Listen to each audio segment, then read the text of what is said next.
हरे कृष्णा। आज की भगवद गीता क्लास में आप सबका हार्दिक स्वागत है। आज हम पढ़ेंगे भगवद गीता अध्याय 7 श्लोक संख्या 4। भूमिरापो नलो वायुः खं मनो बुद्धिरेव च अहंकार इति यं मे भिन्ना प्रकृतिरष्टधा। अनुवाद। पृथ्वी, जल, अग्नि, वायु, आकाश, मन, बुद्धि तथा अहंकार, ये 8 प्रकार से विभक्त मेरी विभिन्न अपरा प्रकृति है। तो भगवान यहाँ पे अपनी विभिन्न प्रकृतियों के बारे में बता रहे। भगवान की कई प्रकृतियाँ हैं, लेकिन ये 8 प्रकृति खास करके इस संसार में उपलब्ध हैं। भगवान की परा प्रकृति है, अपरा प्रकृति है, कई तरह की प्रकृतियाँ हैं, लेकिन ये 8 जो हैं ये उनकी विभिन्न प्रकृतियाँ हैं जिसके बारे में भगवान अभी यहाँ पे बता रहे हैं। तात्पर्य: ईश्वर, विज्ञान, भगवान की स्वाभाविक स्थिति तथा उनकी विविध शक्तियों का विश्लेषण है। भगवान के विभिन्न पुरुष अवतार की शक्ति को प्रकृति कहा जाता है, जैसा कि महत् तत्व में उल्लेख मिलता है। सृष्टि के लिए भगवान कृष्ण का स्वांश 3 विष्णुओं का रूप धारण करता है। पहले महाविष्णु हैं जो संपूर्ण भौतिक महत् तत्व को उत्पन्न करते हैं। द्वितीय गर्भोदक्षाय विष्णु हैं जो समस्त ब्रह्मांडों में प्रविष्ट होकर उनमें विविधताएं उत्पन्न करते हैं। तृतीय शिरोदक्षाय विष्णु हैं जो समस्त ब्रह्मांडों में सर्वव्यापी परमात्मा देव पुरुष के फैले हुए हैं और परमात्मा कहलाते हैं। ये प्रत्येक परमाणु तक के भीतर उपस्थित हैं। जो भी इन तीनों विष्णुओं को जानता है वो भवबंधन से मुक्त हो जाता है। आप लोग सोचेंगे बोले एक विष्णु, अब यहाँ पे तो ये लोग 3 विष्णु की बात कर रहे हैं। यस, भगवान ने जब ये सृष्टि बनाई तो बनाने के लिए जब उन्होंने सोचा तो सबसे पहले उन्होंने अपना एक्सपेंशन किया, अपना विस्तार किया। तो उस विस्तार के अंदर प्रथम चरण में पहले तो उन्होंने अपने स्वांश बनाए, जैसे कि बलराम जी। सबसे पहले कृष्ण से बने बलराम, बलराम से चतुर्व्यूह है वासुदेव, संकर्षण, अनिरुद्ध और प्रद्युम्न। और फिर उससे बने महाविष्णु। तो महाविष्णु जो है ये कृष्ण के अंश हैं। तो ये जो है ये जाकर के क्षीर सागर में सो जाते हैं, और जब ये सांस लेते हैं तो उनके शरीर से बुलबुले निकलते हैं। जब क्षीर सागर में सोते हैं तो उनके शरीर से जो बुलबुले निकलते हैं उससे अनेक ब्रह्मांड उत्पन्न होते हैं।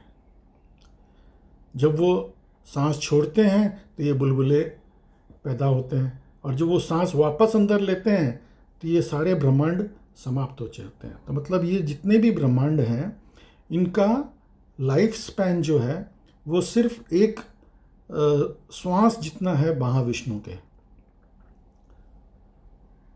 आप सोचो कि भगवान की एक सांस जितना ये पूरे ब्रह्मांड की लाइफ स्पैन है। उसके बाद क्या होता है, ये जितने भी ये बुलबुले जो अलग अलग ब्रह्मांड पैदा होते हैं, उन ब्रह्मांडों के अंदर भगवान अपने आप को फिर से विस्तरित करते हैं महाविष्णु से, और महाविष्णु से विस्तरित करके वो हर एक ब्रह्मांड के अंदर एक एक गर्भोदक्षाय विष्णु के रूप में प्रवेश कर जाते हैं। तो वो गर्भोदक्षाय विष्णु जो हैं वो उस ब्रह्मांड की सृष्टि करते हैं। अब आप सोचोगे कि भाई ब्रह्मांड की सृष्टि तो ब्रह्मा जी ने करी थी। नहीं, ब्रह्मा जी तो सेकेंडरी क्रिएटर हैं। ओरिजिनल जो सामग्री देने वाले जो हैं वो भगवान हैं। अभी जैसे कुम्हार जो है वो मट्टी से घड़े बनाता है या मट्टी से जो भी खिलौने वगैरह बनाता है, लेकिन मट्टी तो वो नहीं बनाता है, मट्टी तो भगवान बनाते हैं।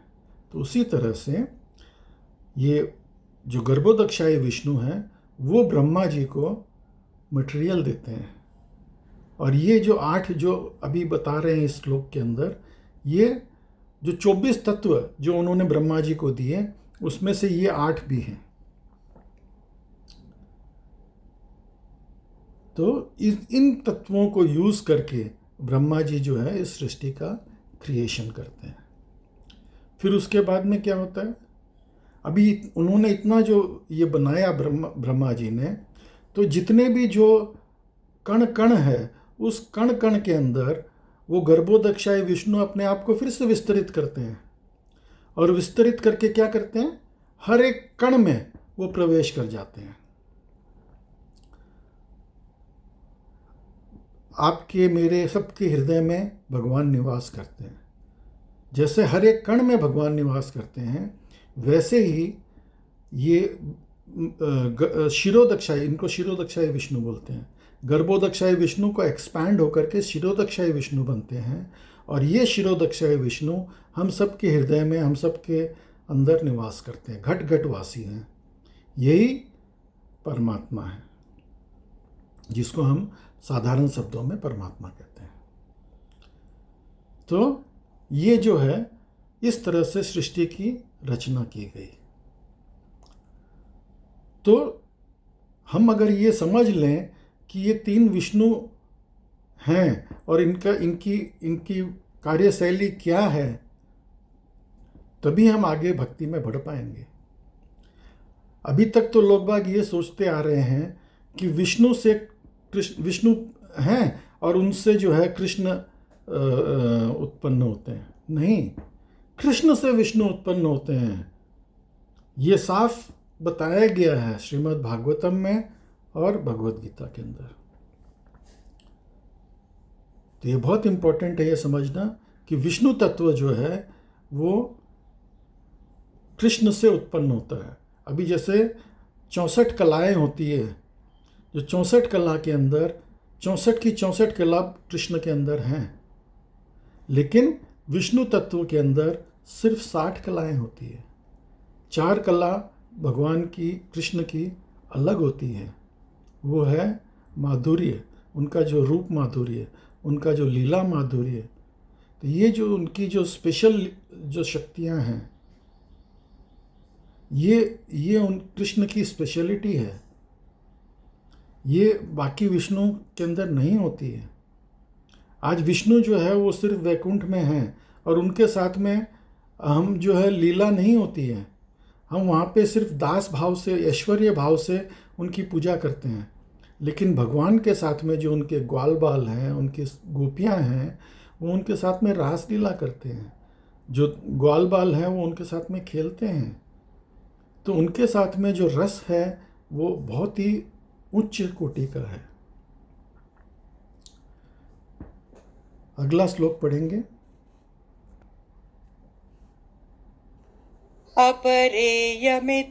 अपरेयमितस्वन्याम् प्रकृतिं विद्धि मे पराम्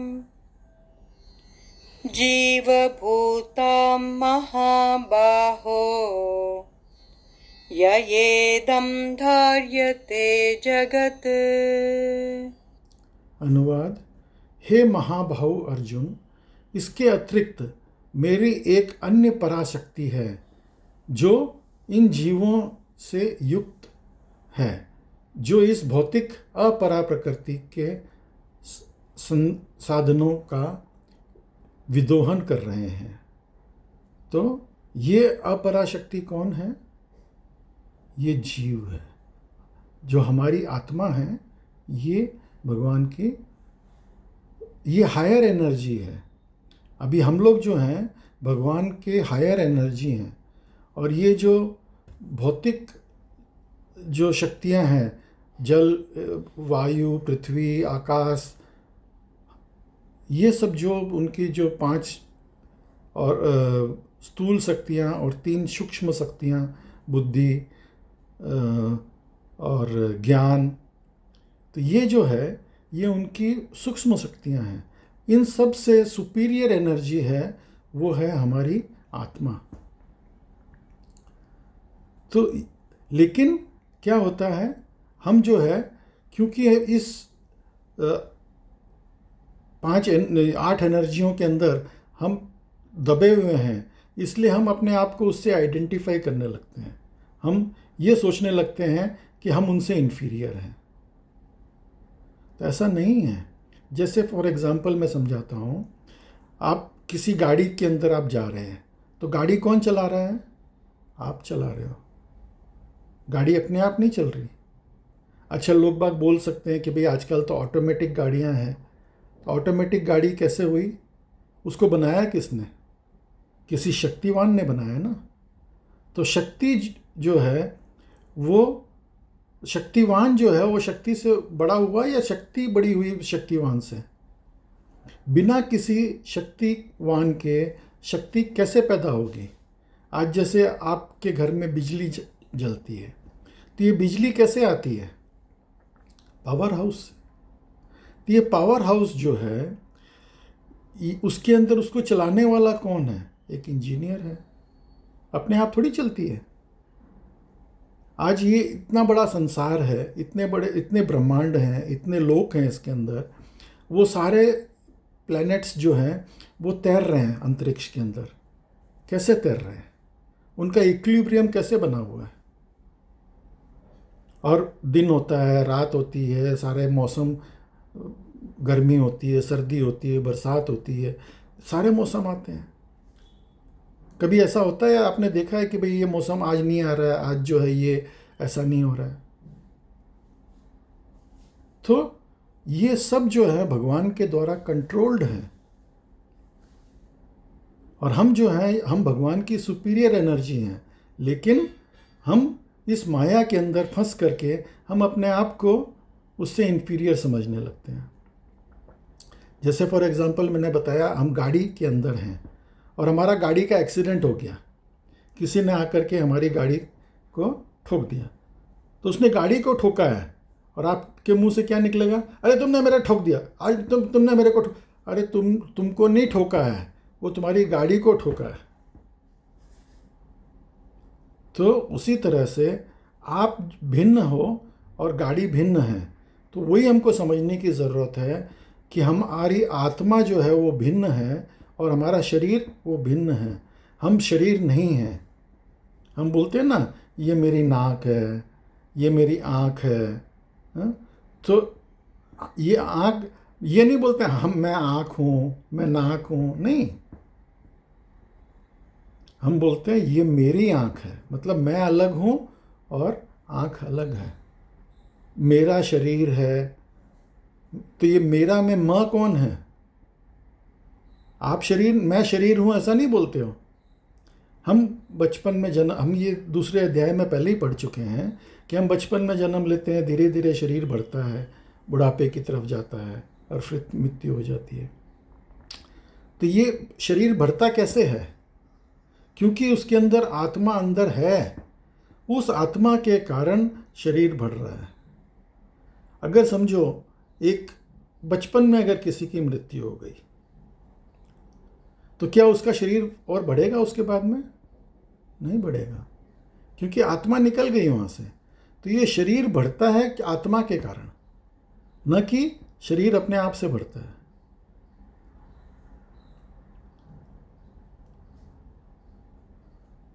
तो हमको ये समझने की ज़रूरत है कि हम सुपीरियर एनर्जी हैं। हम मतलब आत्मा, हमारी जो आत्मा है वो सुपीरियर एनर्जी है, उसके बिना ये संसार नहीं चल सकता।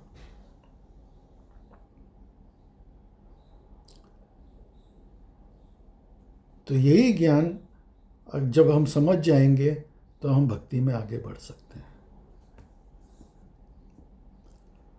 तो आज की क्लास में आप सब सम्मिलित हुए, उसके लिए बहुत बहुत धन्यवाद। हरे कृष्णा।